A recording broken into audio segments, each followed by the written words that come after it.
All right, what's up? So in this video, I'm going to be talking about the brand new Porsche 911 992.2 Turbo S, which is the updated version of the 992.1 I have sat beside me here in my garage.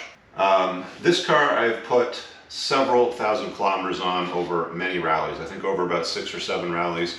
And when I'm talking about rallies, I'm talking about driving this car at its limit consistently for many hours a day.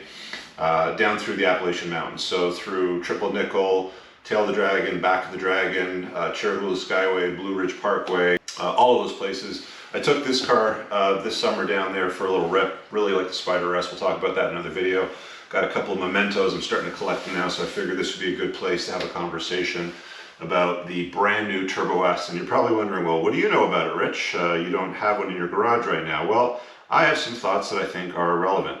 So let's recap first, because the 992.2 Turbo S has been tested by every automotive enthusiast channel that I watch. I'm not famous enough yet to get the invite to go drive these cars. Maybe one day, you know, they'll call me up and say, Rich, we'd like you to try out this new car. But for the time being, I'm just going to recap what the differences are. And they're pretty large, in fact. Like the difference between this car and the .2 is pretty significant. Porsche did a really, really good job with the update. If you're a Porsche fanatic, you should be pleased with the update. But in this video, I'm going to give you a little bit of insight and some of my opinion on what I think of the update as it goes. So first of all, the engine, they've downsized the engine. This is a 3.7 twin turbo, flat 6, producing 640 horsepower and 590 pound-feet of torque. This car is not stock. I don't usually leave my car stock. I've done high-flow cats on this, a muffler system, and I heat wrapped it all, and it's got a software tune. It puts out about 790 horsepower. It's a very quick car. To put that in perspective, I'll have my editor put up on the screen a drag race, a half-mile airstrip drag race that I did between a 750S from McLaren.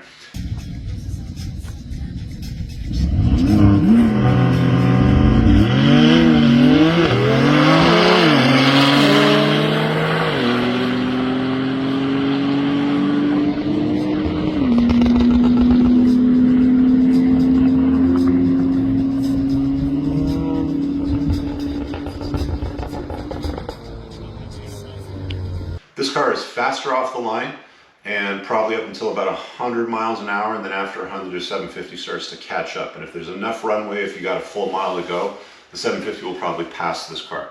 So 992.2, so they made the engine a little bit smaller at 3.6. It's twin turbocharged with a T-hybrid system, which are electronically assisted turbos, just like the GTS, which was released earlier this year. So the turbos have assistance. They have electrical assistance to keep them spinning, which is a pretty interesting technology.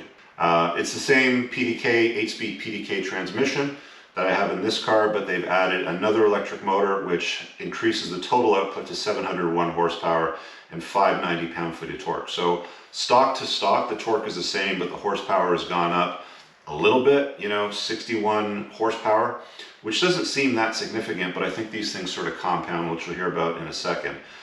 It would be interesting to see this car up against a brand new 992.2, and I'll try to make that happen at some point next year when somebody takes delivery of one of them in my community. Hybrid system eliminates turbo lag entirely via electronic spooling and adds instant torque fill, which would probably make the car feel like a naturally aspirated motor. This car does have turbo lag. Under 3,000 RPM, like not much happens. There's boost building, and then after that, it just goes, and it goes very hard. Acceleration, so stock, 992.1, 0 to 60, 2.6 seconds, 992.2, 0 to 60, 2.4 seconds. It's a little bit faster, 0 to 60 top speed, both at 205 miles per hour. This is drag limited. Both 8-speed PDK dual clutch transmission. There's no manual option. It doesn't look like they've changed any of the gear ratios or the final drive ratio, so it's a carryover.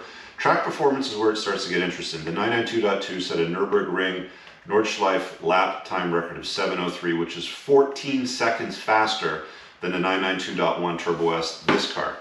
14 seconds is substantial on a large rate. Now, it's a big racetrack. 14 seconds is substantial. In a quarter-mile drag race, each tenth of a second is approximately the length of a car.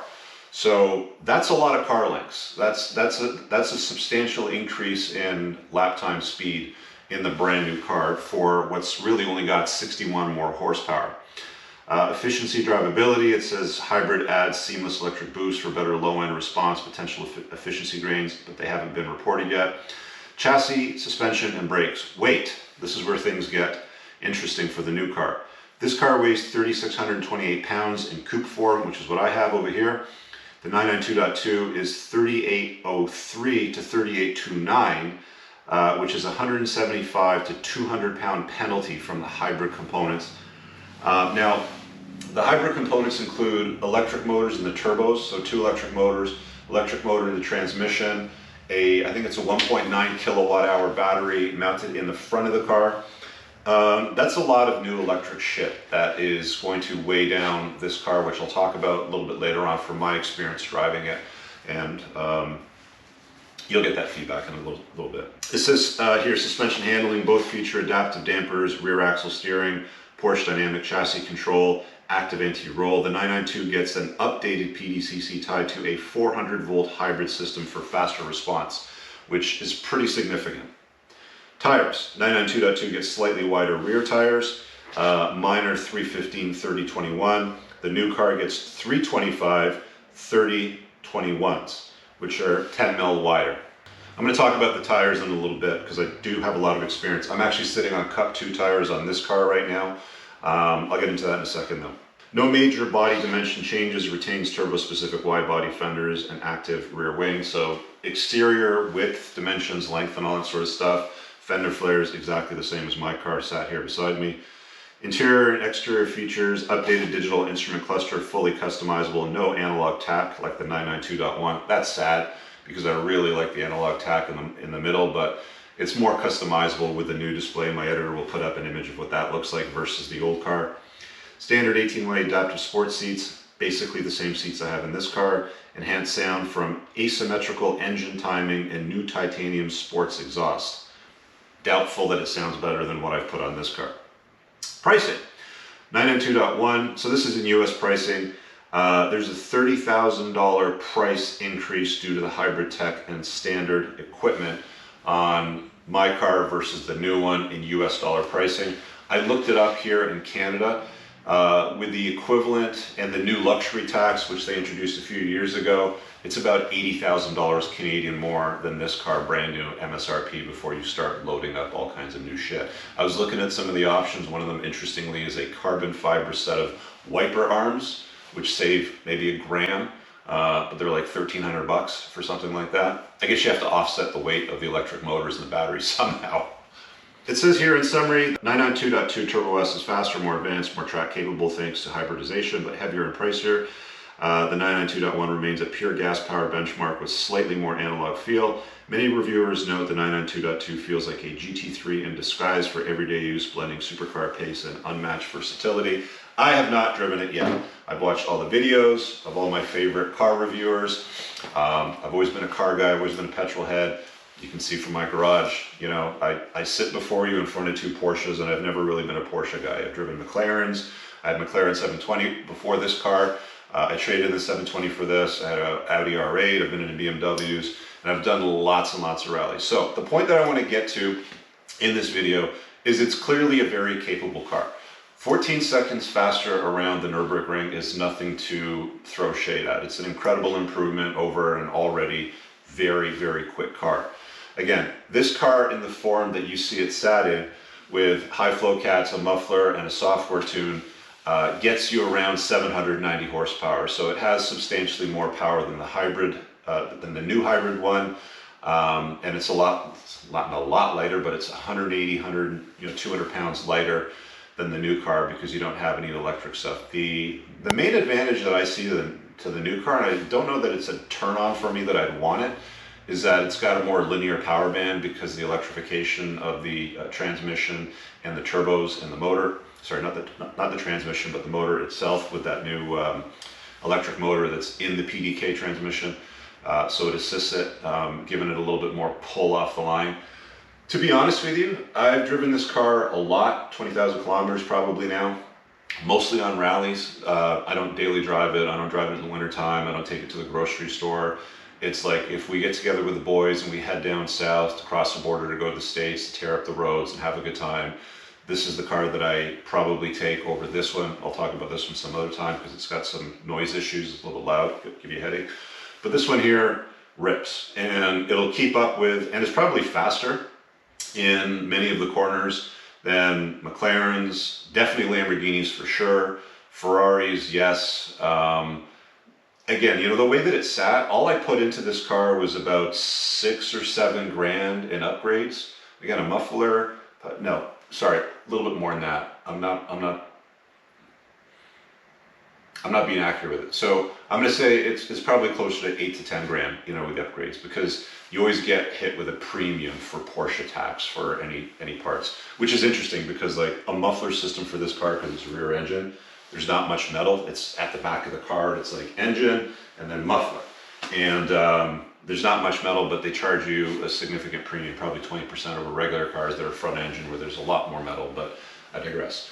The upgraded exhaust system is a little bit lighter in this car, so I might be saving 40 or 50 pounds in weight on this. And where it matters, by the way, which is at that big fat ass back end of the car, because it'll balance the car a little bit better. But driving this car as much as I have, as hard as I have, never had a problem with it. It's reliable as hell, goes like stink. The 4-wheel steering is amazing on the highway. It's amazing in the twisty stuff. It works very, very well. PDK is great.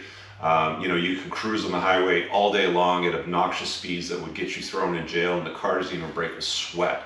The top 2 gears are overdrive.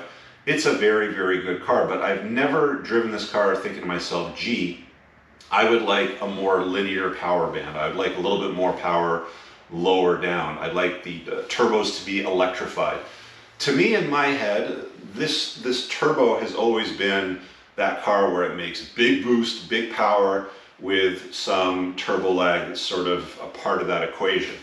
And I think they've taken that away from this car now. And I don't know what that'll feel like as a driver. The reviewers that I've heard that have driven it have been like, it's a great car. This is fantastic, but it is heavier. And again, I've never thought to myself, this car needs more power. For less than 10 grand versus getting a new car spending 80 grand in Canada, for less than 10 grand, you can modify one of these so sufficiently that it'll beat a McLaren 750 off the line, which in my opinion is a benchmark of exotic cars today. It's right up near the top for me as a possible replacement for this car. I don't know that I would replace this car with the .2 turbo. I'd have to drive it. But the thing that's really missing with Porsche Turbo S's, and I don't think that it's going to be improved with a new car, or I didn't hear any of the reviewers say it, is that it's more exciting. Sure, it's faster, sure, it's more capable, it sounds like, but is it more exciting? Does it make you feel, quote unquote, better as you drive it? And for me, if I hop out of this and get in my buddy's McLaren 750S and I drive that, I hate to say it, because I'm sat here between my 2 Porsches, but the McLaren is a much more exciting car to drive. And McLaren has resolved just about all of the issues that I've seen with my old 720, which is a 2018 model. The new cars are very reliable. You don't get any warning lights on them, at least from the guys that I've talked to, which are 2 or 3. They're not getting warning lights. They're not having issues. They don't have to go to the dealer for silly things. The car just works. So it basically works like a Porsche, which is why I'm contemplating when I'm done with this one that I'll trade it in and I'll get the 750. The other thing too is the only other thing that I crave with this car is a little bit more grip, and I'll tell you why. A buddy of mine's got, or had the Porsche 992.1 GT3 RS, which is a supremely capable car in the twisties. It doesn't have a lot of power. It's got 525. This has considerably more. And in any condition where there's twisty roads involved, he leaves me behind. It's a great car. It's got lots of aero, but the biggest difference I think that contributes to the grip, which I would like more of in Porsches, which I don't think you're going to get with a newer car, is it has a lot bigger tires, the GT3 RS. It's got 275s in the front and 335s in the rear, and I've got 255s in the front and 315s on the rear on this, and it's just not enough. I've seen some companies that offer packages for this with wider wheels and tires that'll fit under the fenders, there's no problem. One of them I think was called the Dragon Slayer package, sort of to get you down to tail of the dragon because it's a really tight twisty road sort of thing. And I think that if I would crave, like, If I could sit down with the Porsche engineers right now and say, hey, if there's one thing you could give me with this car, give me more grip. And I'm being obnoxious when I say this, if I'm being absolutely honest. I'll have my editor put up on the screen how many G's this car pulls. I can't remember, it's somewhere in the 1.4s or the 1.5s. It's ridiculously high. Like when I was a teenager and I'd look at the car and driver magazines, you'd be lucky to see a car like a Corvette or a Nissan Sports Coupe or something like that. In that era, do like 0.89 Gs or something like this. We're sitting in cars today that can pull a G and a half. The GT3 RS is capable of almost 1.75, 1.8 Gs, close to 2 Gs. It's a ridiculously grippy car. This car, in my opinion, it didn't need more power. It didn't need hybridization, although I understand why they did it to meet emissions regulations. It needed more grip. It needed wider, more grippier front and rear suspension and tires. It seems like they updated the PDDC system in the car, which will probably improve the grip. You'll have to see it, driven sort of back to back. But the 400 volt system will make it work a lot faster than what this system is. I think it's hydraulically powered, if I'm not mistaken. Somebody will quote me in the comments that'll come around. If you're wrong, Rich, you get the idea. But anyway, that's my opinion. I really do love this car. It's a great car. It's performed well. It's very reliable. It's not flashy, which I like. I don't want to get the attention of the authorities and the Karens of the road. If you're enjoying yourself, you want the Karens to call in the bright yellow Lambo and let the cops chase that guy when they get called in on the radio when you're driving in a rally with like 40 or 50 other cars. So it's very quick, it's subtle, it flies in under the radar. It'll keep up with anything on the twisty roads, with the exception, if I'm being honest, of a GT3 RS, the 992.1 GT3 RS. And I wouldn't be surprised if that one gets the electrification treatment next as well. Anyway, those are my thoughts. I thought I'd put them on the channel. I hope you guys enjoy my stuff here. If you're new, subscribe. Disagree with me in the comments. Let me know how wrong I am there. We'll see you guys in the next video. Peace out. I don't ever slow up, no I don't take shit. I got no love for the fakeness. If you wanna play tough,